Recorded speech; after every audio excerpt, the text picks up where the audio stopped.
विश्वविख्यात ज्ञान और मोक्ष के पवित्र नगरी गया जी के हम प्रणाम करही। विष्णुपद मंदिर के ई गौरवशाली भूमि पर अपने सबके अभिनंदन करत ही बिहार के राज्यपाल आरिफ मोहम्मद खान जी, यहां के लोकप्रिय मुख्यमंत्री नीतीश कुमार जी, केंद्रीय मंत्रिमंडल के मेरे सहयोगी जीतन राम मांझी जी, राजीव रंजन सिंह, चिराग पासवान जी, रामनाथ ठाकुर जी, नित्यानंद राय जी, सतीश चंद्र दुबे जी, राजभूषण चौधरी जी, डिप्टी सीएम सम्राट चौधरी जी, विजय कुमार सिन्हा जी, बिहार सरकार के मंत्रीगण, संसद में मेरे साथी उपेंद्र कुशवाहा जी, अन्य सांसदगण और बिहार के मेरे प्यारे भाइयों और बहनों, गया जी की ये धरती अध्यात्म और शांति की धरती है। ये भगवान बुद्ध को बोध कराने वाली पावन भूमि है। गया जी की आध्यात्मिक और सांस्कृतिक विरासत बहुत प्राचीन है, बहुत समृद्ध है। यहां के लोगों की इच्छा थी कि इस नगरी को गया नहीं, गया जी कहा जाए। मैं इस निर्णय के लिए बिहार सरकार का अभिनंदन करता हूं। मुझे खुशी है कि गया जी के तेज विकास के लिए बिहार की डबल इंजन सरकार लगातार काम कर रही है। भाइयों बहनों, आज भी गया जी की पावन भूमि से एक ही दिन में 12,000 करोड़ रुपए की परियोजनाओं का लोकार्पण या शिलान्यास हुआ है। इनमें ऊर्जा, स्वास्थ्य और शहरी विकास के जुड़े कई बड़े प्रोजेक्ट्स हैं। इनसे बिहार के उद्योगों को ताकत मिलेगी और युवाओं के लिए रोजगार के नए अवसर भी बनेंगे। मैं इन परियोजनाओं के लिए बिहार के लोगों को बधाई देता हूं। बिहार में बेहतर स्वास्थ्य सुविधाओं के लिए आज यहां हॉस्पिटल और रिसर्च सेंटर का उद्घाटन भी हुआ है। अब बिहार के लोगों को कैंसर के इलाज के लिए एक और सुविधा मिल गई है। साथियों, गरीब के जीवन से मुश्किलें दूर करना, महिलाओं के जीवन को आसान बनाना मुझे जनता जनार्दन का सेवक बनकर यही काम करने में सबसे ज्यादा खुशहाली होती है। जैसे गरीब को पक्का घर देना, साथियों, मेरा एक बड़ा संकल्प है। जब तक हर जरूरतमंद को पक्का घर नहीं मिल जाता, मोदी चैन से नहीं बैठेगा।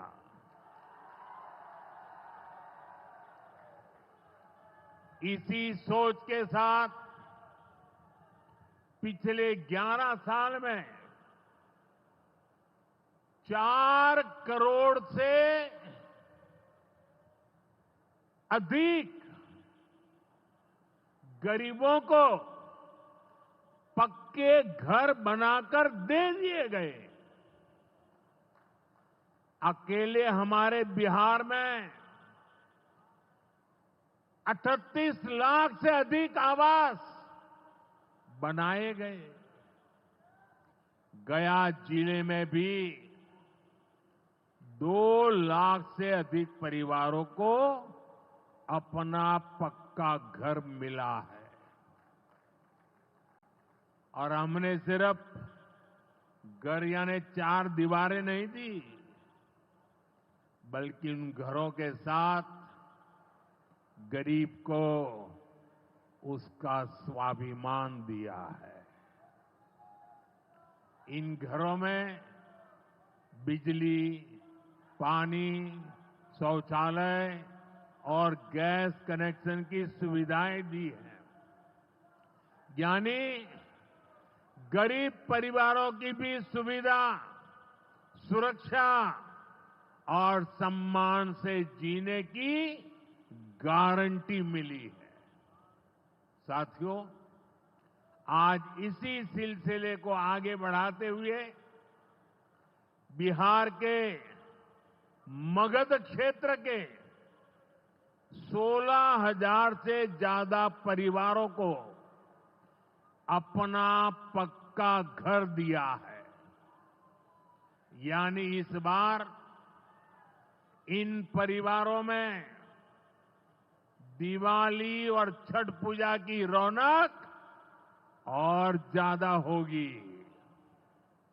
मैं अपना घर पाने वाले सभी लाभार्थी परिवारों को बहुत बहुत बधाई देता हूं।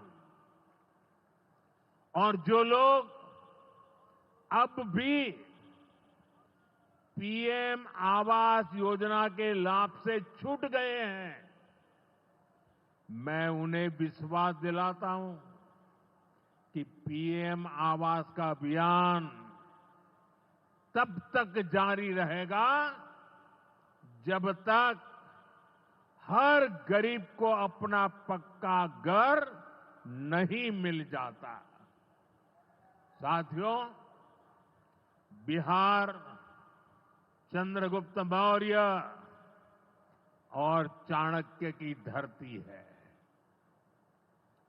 जब जब किसी दुश्मन ने भारत को चुनौती दी है, बिहार देश की ढाल बनकर खड़ा हुआ है।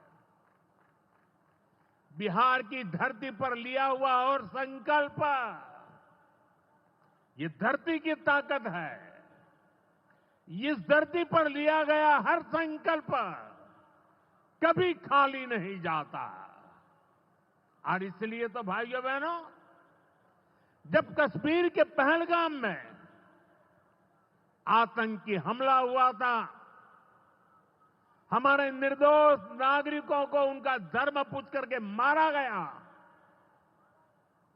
मैंने बिहार की इसी धरती से आतंकवादियों को मिट्टी में मिलाने की बात कही थी। आज दुनिया देख रही है, बिहार की धरती से लिया गया वो संकल्प पूरा हो चुका है। आपको याद होगा, उधर से पाकिस्तान हम पर ड्रोन हमले कर रहा था, मिसाइलें दाग रहा था और इधर भारत पाकिस्तान की मिसाइलों को हवा में तिनके की तरह बिखेर रहा था। पाकिस्तान की एक भी मिसाइल हमें नुकसान नहीं पहुंचा पाई। साथियों, ऑपरेशन सिंदूर ने भारत की रक्षा नीति की नई लकीर खींच दी है। अब भारत में आतंकवादी भेजकर हमले करा के कोई बच नहीं सकेगा। आतंकवादी चाहे पाताल में क्यों न छिप जाए, भारत की मिसाइलें उन्हें दफन करके रहेगी। साथियों, बिहार का तेज विकास केंद्र की एनडीए सरकार की बहुत बड़ी प्राथमिकता है।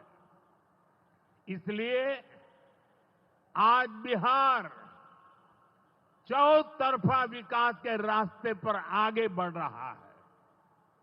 बीते वर्षों में पुरानी समस्याओं के समाधान तलाशे गए हैं और नई प्रगति के रास्ते भी बनाए गए हैं। आप याद करिए, लालटेन राज में यहां कैसी दुर्दशा थी। लालटेन राज में एक क्षेत्र लाल आतंक से जकड़ा हुआ था।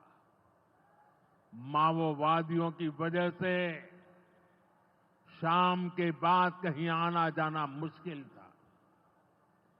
गया जी जैसे शहर लालटेन राज में अंधेरे में डूबे रहते थे। हजारों गांव ऐसे थे जहां बिजली के खंभे तक नहीं पहुंचे थे। लालटेन वालों ने पूरे बिहार के भविष्य को अंधेरे में धकेल दिया था। न शिक्षा थी, न रोजगार था। बिहार की कितनी पीढ़ियों को इन लोगों ने बिहार से पलायन के लिए मजबूर कर दिया था। साथियों, बिहार के लोगों को आरजेडी और उनके साथी सिर्फ अपना वोट बैंक मानते हैं। उन्हें गरीब के सुख दुख, गरीब के मान सम्मान से कोई मतलब नहीं है। आपको याद होगा,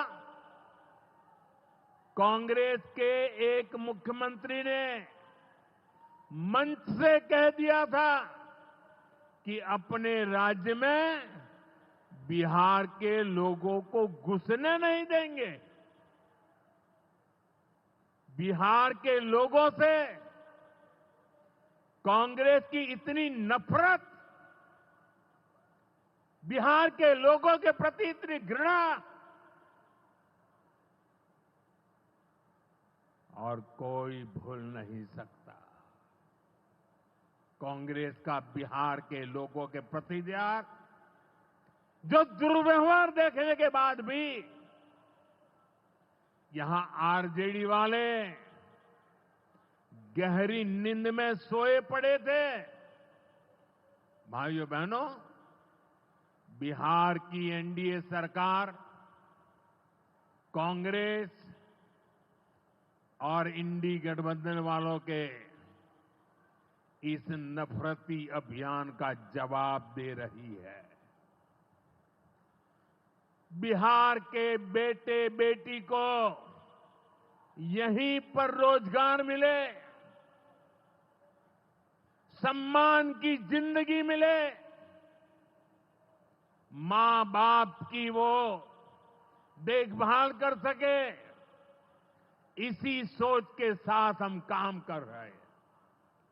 अब बिहार में बड़े बड़े प्रोजेक्ट बन रहे हैं। गया जी जिले के डोभी में बिहार का सबसे बड़ा इंडस्ट्रियल एरिया तैयार हो रहा है। गया जी में एक टेक्नोलॉजी सेंटर की स्थापना भी की जा रही है। आज ही यहां बक्सर थर्मल प्लांट का, पावर प्लांट का शुभारंभ भी हुआ है। कुछ ही महीने पहले मैंने औरंगाबाद में भी Nabinagar super thermal power project की आधारशिला रखी थी। भागलपुर के पीरपैंती में भी नया थर्मल पावर प्लांट बनेगा। इस पावर प्लांट से बिहार में बिजली की आपूर्ति बढ़ेगी। और आप सब जानते हैं, जब बिजली उत्पादन बढ़ता है तो क्या होता है? घरों में बिजली की सप्लाई बढ़ती है और उद्योगों को भी ज्यादा से ज्यादा बिजली मिलती है और इससे भी रोजगार के नए मौके बनते हैं। साथियों, बिहार के युवाओं को पक्की सरकारी नौकरी देने के लिए नीतीश जी ने बड़ा अभियान चलाया हुआ है। ये नीतीश जी हैं, तभी यहां शिक्षकों की भर्ती भी पूरी पारदर्शिता से हुई। साथियों, यहां के नौजवानों को ज्यादा से ज्यादा संख्या में बिहार में ही रोजगार मिले, उन्हें नौकरी के लिए पलायन न करना पड़े, इसमें केंद्र सरकार की एक नई योजना से भी बहुत बड़ी मदद मिलने वाली है। अभी पिछले सप्ताह इस 15 अगस्त से ही देश भर में प्रधानमंत्री विकसित भारत रोजगार योजना लागू हुई है।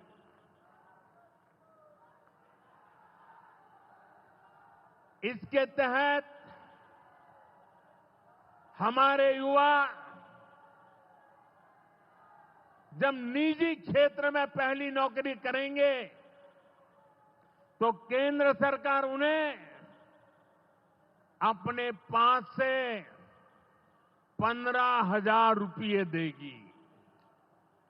जो प्राइवेट कंपनियां युवाओं को रोजगार देगी, उन्हें भी अलग से पैसे सरकार देगी। इस योजना का बहुत बड़ा लाभ बिहार के मेरे युवाओं को भी होगा। साथियों, हमारे देश में कांग्रेस हो, आरजेडी हो, इनकी सरकारों ने कभी जनता के पैसे का मोल नहीं समझा।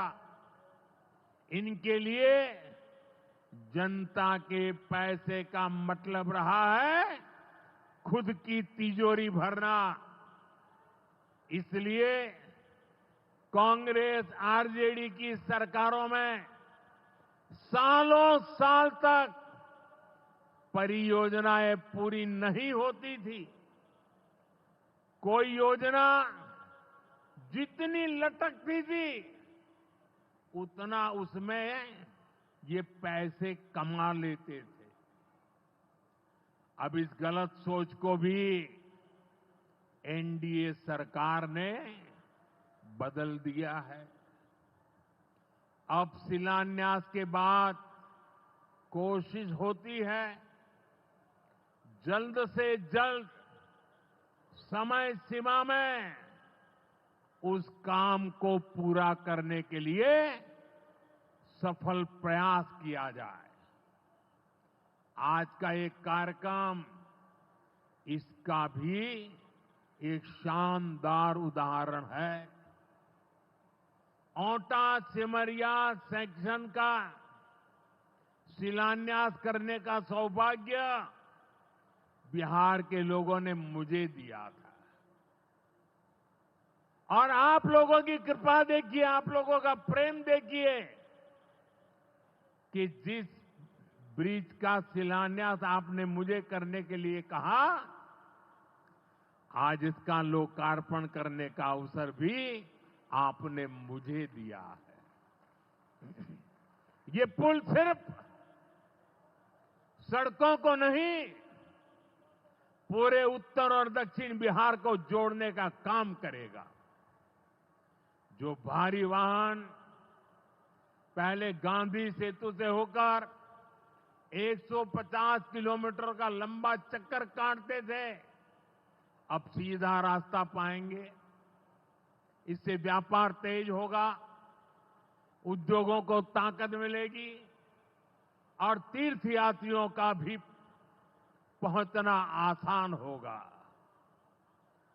विकास के जिन प्रोजेक्ट की नींव एनडीए सरकार में रखी जाती है, वो पूरा होकर रहेंगे, ये बात पक्की है।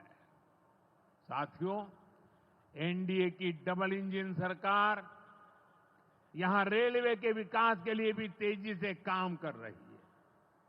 अमृत भारत स्टेशन योजना के तहत गयाजी रेलवे स्टेशन को आधुनिक बनाया जा रहा है।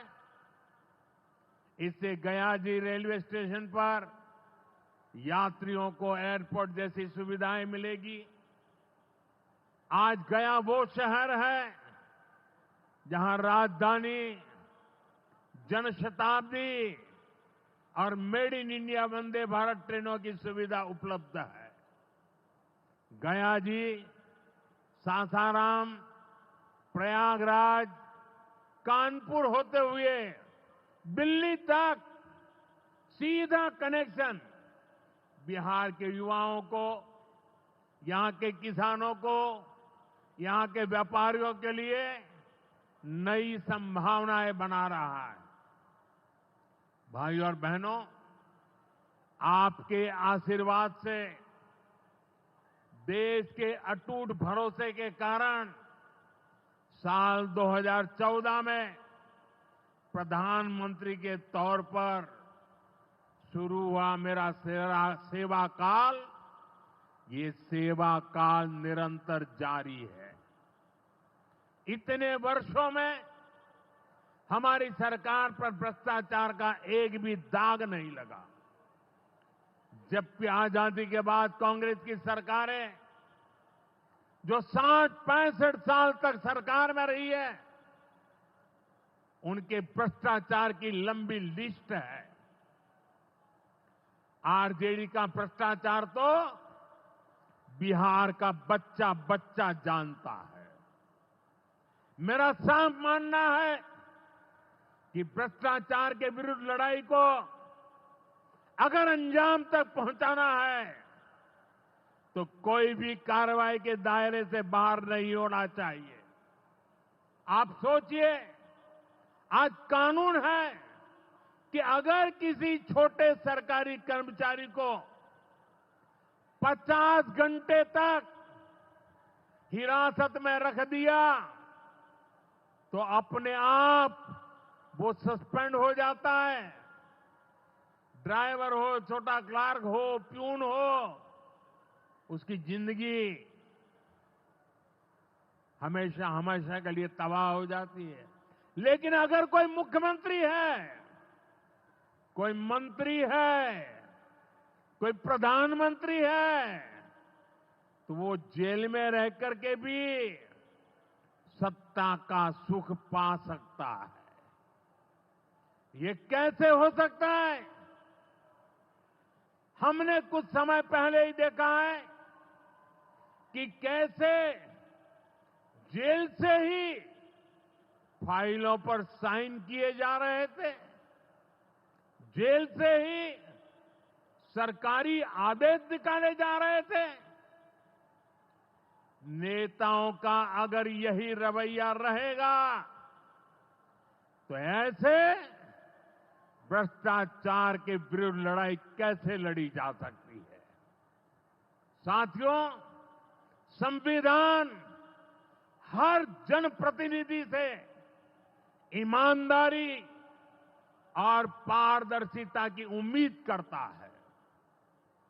हम संविधान की मर्यादा को तार तार होते नहीं देख सकते। इसलिए एनडीए सरकार भ्रष्टाचार के खिलाफ एक ऐसा कानून लाई है जिसके दायरे में देश का प्रधानमंत्री भी है। इस कानून में मुख्यमंत्री और मंत्रियों को भी शामिल किया गया है। जब ये कानून बन जाएगा तो प्रधानमंत्री हो या मुख्यमंत्री या फिर कोई भी मंत्री, उसे गिरफ्तारी के 30 दिन के अंदर जमानत लेनी होगी और अगर जमानत नहीं मिली तो 31वें दिन उसे कुर्सी छोड़नी पड़ेगी।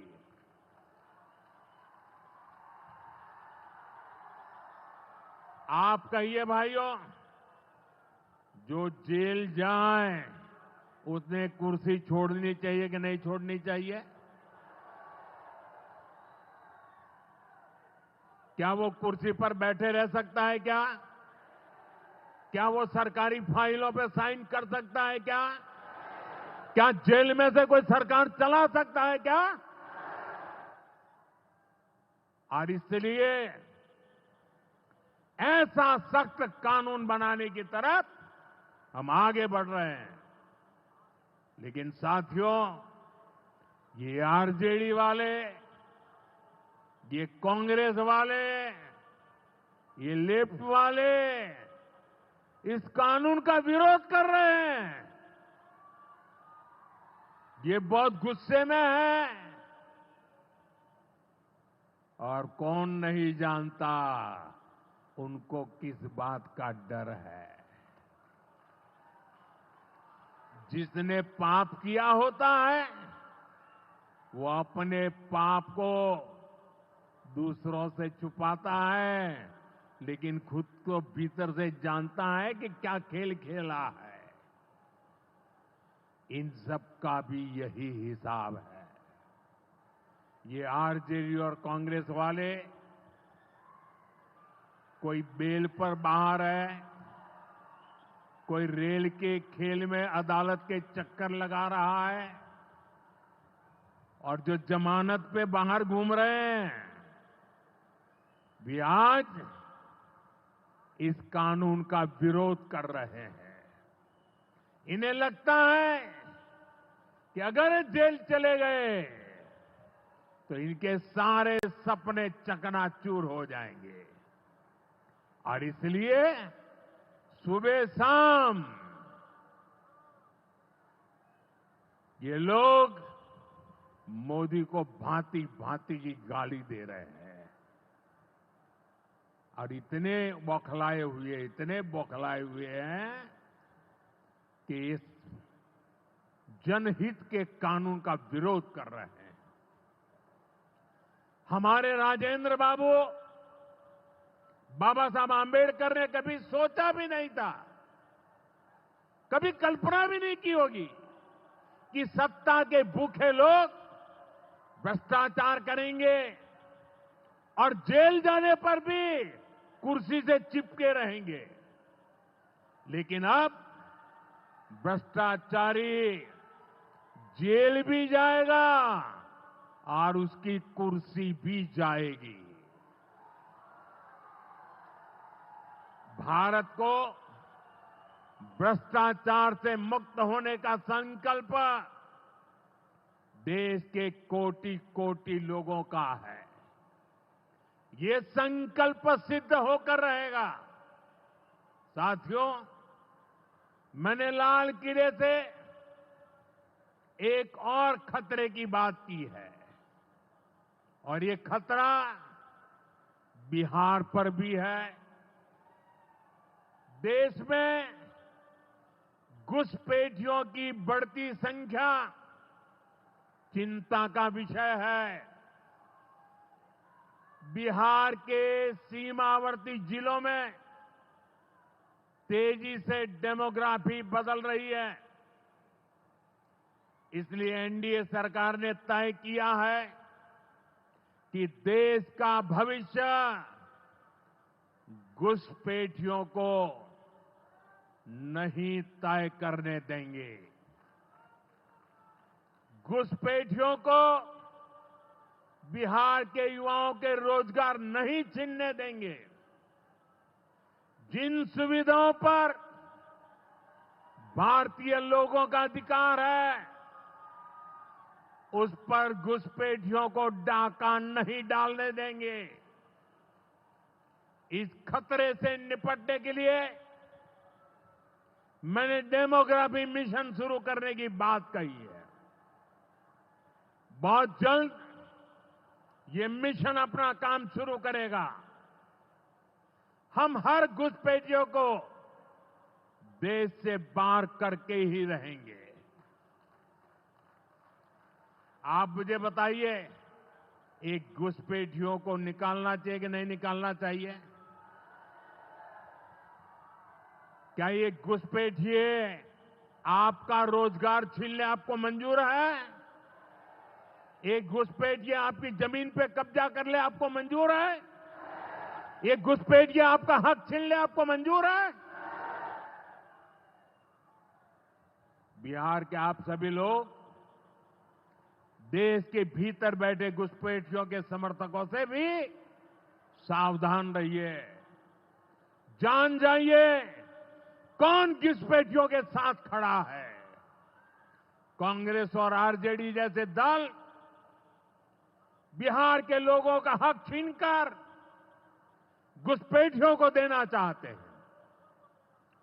तुष्टीकरण के लिए, वोट बैंक को बढ़ाने के लिए कांग्रेस आरजेडी वाले कुछ भी कर सकते हैं, कितने ही नीचे जा सकते हैं।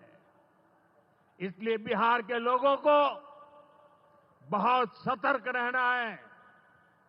साथियों, हमें हमारे बिहार को कांग्रेस आरजेडी की बुरी नजर से बचाकर रखना है। बिहार के लिए ये समय बहुत अहम है। बिहार के युवाओं के सपने पूरे हो, बिहार के लोगों की आकांक्षाओं को नई उड़ान मिले, इसके लिए केंद्र सरकार और नीतीश जी के साथ हम कंधे से कंधा मिलाकर बिहार के कल्याण के लिए काम कर रहे हैं। बिहार में विकास की गति बनी रहे, इसके लिए डबल इंजन की सरकार लगातार मेहनत कर रही है। आज के विकास प्रोजेक्ट इसी दिशा में महत्वपूर्ण कदम है। मैं एक बार फिर इन परियोजनाओं के लिए बिहार को बहुत बहुत बधाई देता हूं। मेरे साथ बोलिए, भारत माता की।